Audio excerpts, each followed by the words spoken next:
2050 के बाद का मनुष्य, अंतिम दिनों का मनुष्य। आज की वीडियो में पवित्र आत्मा भविष्य का चित्र दिखाने वाला है। आज हम जानने वाले हैं भविष्य के मनुष्यों का प्रारूप कैसा होगा। तो दोस्तों, वीडियो अंत तक अवश्य देखें। वीडियो अच्छा लगे तो लाइक करके अपने दोस्तों में शेयर ज़रूर करें।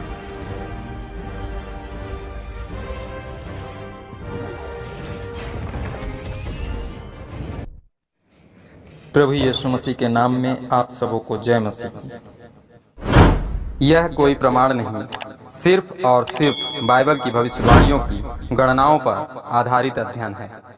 दोस्तों, प्रभु लगातार बाइबल द्वारा, सुसमाचार द्वारा, चर्च की घंटियों के द्वारा, ईसाइयों की प्रार्थना के द्वारा, आत्मा के द्वारा, स्वर्ग दूतों द्वारा, समुद्री तूफानों के द्वारा, कोरोना द्वारा, प्राणियों द्वारा, आकाश की शक्तियों के द्वारा, बादल की गरज द्वारा, बम और रॉकेट के हमलों के द्वारा, विश्व युद्ध की दस्तक के द्वारा, नरक की पीड़ा और भारी वेदना के द्वारा, प्रकृति के चिन्हों द्वारा अपनी आवाज़ सुना रहा है। नूह के दिनों में मनुष्य के पास शिक्षा नहीं थी, संचार के साधन नहीं थे, उन्होंने गलती की।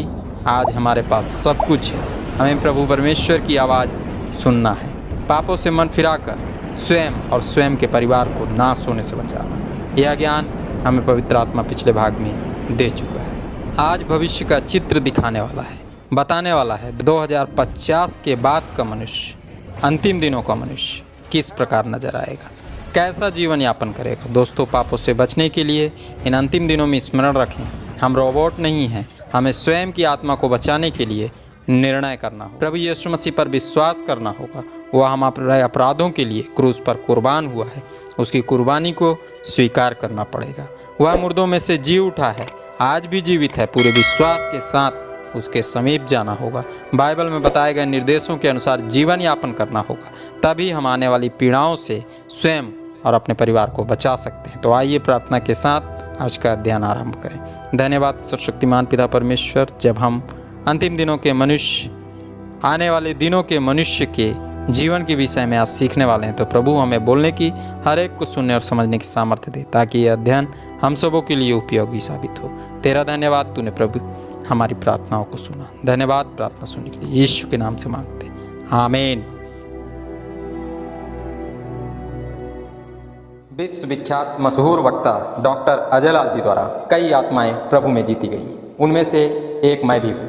मैं आप सबों से निवेदन करना चाहता हूँ, हिंदी चर्च ऑनलाइन चैनल में प्रत्येक रविवार सुबह 9 बजे से रविवारी आराधना आयोजित की जाती है। हम सभी रविवार के दिन इस उत्तम आराधना में भागीदार बनकर अपने जीवन को, अपनी आत्मा को नई ऊर्जा और नई आत्मिक आशीषों से परिपूर्ण करें। इस आराधना में मुख्य वक्ता और मुख्य प्रचारक आदरणीय डॉक्टर अजयलाल जी रहते हैं। इस आराधना का आनंद उठाएं। और हाँ दोस्तों, कमेंट में शहडोल अवश्य लिखें।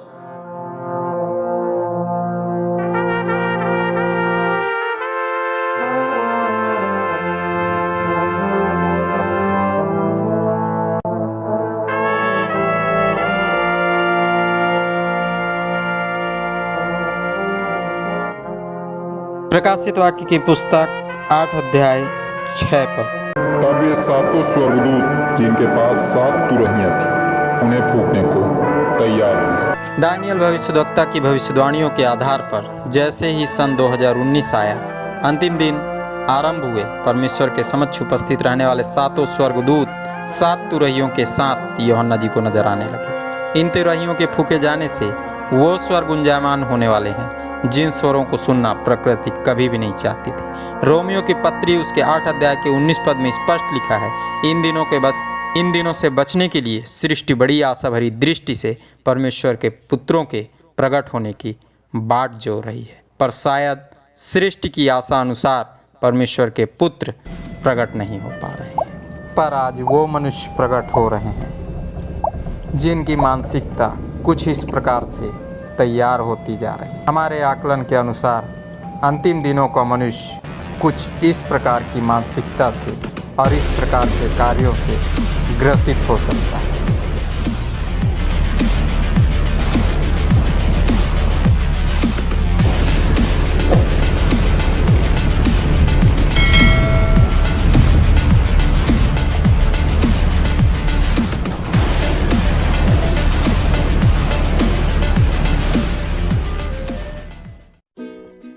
शैतान इसी प्रकार की गंदी मानसिकता से भरकर हमारे मसीही भाई बहनों को हमसे दूर करता जा रहा है। वे जानबूझकर अपने गलत फैसलों के कारण पीड़ाओं का शिकार बनते जा रहे हैं। दोस्तों, पीड़ाओं का आरंभ कोरोना से हो चुका है। वैक्सीन बन चुकी है, वैक्सीनेशन तेजी के साथ चल रहा है। बहुत ही जल्द मनुष्यों को कोरोना की इस लहर से राहत मिलने वाली है, पर स्मरण रखें, नजात नहीं मिलेगी।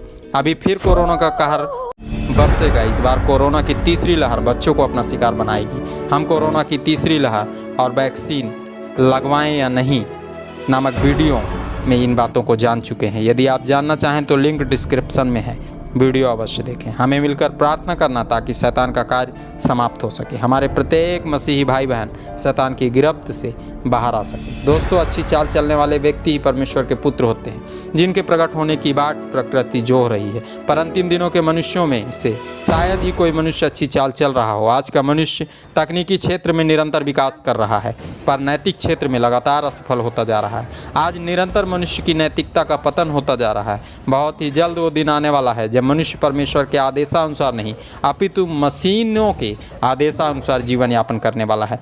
रोबोट के समान जीवन जीने वाला है। प्रकृति के साथ लगातार खिलवाड़ हो रहा है। वो दिन ज़्यादा दूर नहीं जब श्वास लेने के लिए हवा भी खरीदनी पड़ेगी, जीवित रहने के लिए लगातार मास्क लगाना पड़ेगा। उन दिनों के मनुष्य का रूप मशीनों सा नजर आएगा। उन दिनों का मनुष्य मशीनों के आदेशानुसार मशीनों के तरह ही जीवन यापन भी करने वाला है। इस बात की गवाही आज की व्यस्त दिनचर्या दे रही है। मनुष्य मशीनों के समान बनता जा रहा है। दोस्तों, लाल घोड़ा, लाल सवार पृथ्वी से लगातार मेल उठा रहे हैं। पहली तुरही फूंक दी गई है। इस तुरही के फूके जाते ही सृष्टि में बड़ा हाहाकार मचा, पर पहली तुरही के शब्द को हम शायद समझ नहीं पाए। यह तुरही कब फूंकी गई, इसके फूके जाते ही कैसा हाहाकार मचा, जानने के लिए हमारा अगला भाग अगले शुक्रवार को अवश्य देखें। प्रकाशित वाक्य की पुस्तक के इस प्रकाशन में पवित्र आत्मा हमें बता रहा है अंतिम दिन प्रारंभ हो चुके हैं। आने वाली समस्याओं को देखकर हमें स्वयं ही अपना मन फिराना होगा। दिन प्रतिदिन ऐसे नियम बनते जा रहे हैं जिन नियमों के तहत धीरे धीरे बाइबल के वचन भी बदल जाएंगे। मशीनी युग के कारण ये वचन लोप भी हो सकते हैं। मसीही धर्म नए कानूनों के गलत प्रभाव के कारण दिन प्रतिदिन बदनाम होता जा रहा है। इस पुस्तक में लिखी भविष्यवाणियों को समझकर हमें सतर्क हो जाना है। अब आलस्य त्याग कर मसीह के कार्य को तेजी के साथ करना होगा। यदि अब भी हम आलस्यता में फंसे रहें तो मसीहत का प्रचार सच्चाई के साथ नहीं हो पाएगा। दोस्तों, हम ही हैं जो जगत को क्रूस की सच्ची कथा सुना सकते हैं। आप ही हैं जो प्रभु का प्रचार खराई के साथ कर सकते हैं। आज के अध्ययन से हमें जो शिक्षा मिली, उस शिक्षा के पद को सदैव स्मरण रखें। यह पद तीमुथियुस की दूसरी पत्री उसके 4 अध्याय के 3 पद में पाया जाता है। आइए हम इस पद को धर्मशास्त्र बाइबल से पढ़ें। क्योंकि ऐसा समय आएगा जब लोग खरा उपदेश ना सह सकेंगे, पर कानों की खुजली के कारण अपनी अभिलाषाओं के अनुसार अपने लिए बहुत से उपदेशक बटोर लेंगे। आप सबों ने इस अध्ययन को ध्यान से सुना। आप सबों का बहुत बहुत धन्यवाद। प्रभु यीशु मसीह के नाम में आमीन।